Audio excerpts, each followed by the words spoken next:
I was going through my catalog of songs and realized there's a ton of material in there from all my musical pontificating over the years, so I thought it might be kind of cool to take a look at some of my faves and talk about the songwriting process as it pertains to each. People seem to like the Let's Write a Blues Song series, so we'll just keep it rolling. Also, it's a great opportunity to talk about a new album that's coming out. Back in December, I got some homies together to record some original tunes and exactly one cover. The first single off the record is the cover, so we'll start there. It's a classic Japanese pop song called Sueを向いて歩こう by Kyu Sakamoto, more commonly known in America as sukiyaki. Now, sukiyaki translates as hot pot beef. American GIs gave it that name probably when they couldn't figure out how to pronounce the actual Japanese one, and while sweating out a bender of shoyu and Asahi Super Dry. I have a really sentimental story about how I got exposed to this song and why I chose to record it, but maybe that'll be for another video. For now, I want to talk about how I rearranged and reharmonized it to fit the vibe of the bluesiest jazz quartet in Denver. As I said, the original is straight late 50s, early 60s pop.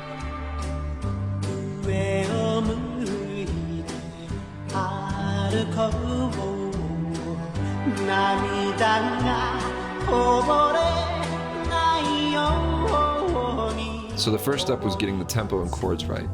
Tempo and chords are like the set of a play, and they influence the tone of everything else dramatically. I started with the tempo, bringing that brisk 150 beats per minute down to something a little more slutty.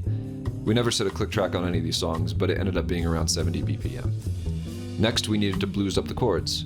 As mentioned in the blues song videos, dominant chords dominate what we think of as a bluesy sound, so I chucked in as many as I could. I actually didn't change the root progression or the structure of the song at all.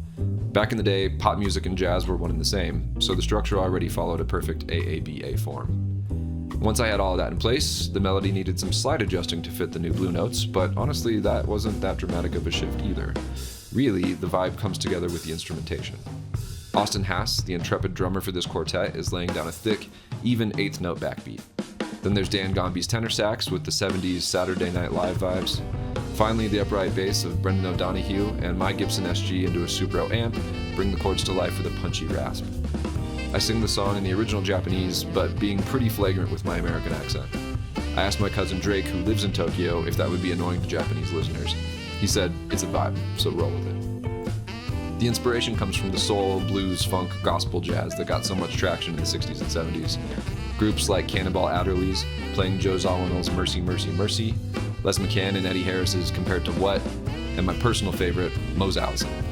If you don't know these artists or tunes, look them up and then thank me later when you've grooved your face all the way off. Sueを向いて歩こう comes out June 15th. Pre-save link is in bio, and be on the lookout for more tracks in the full album later this summer.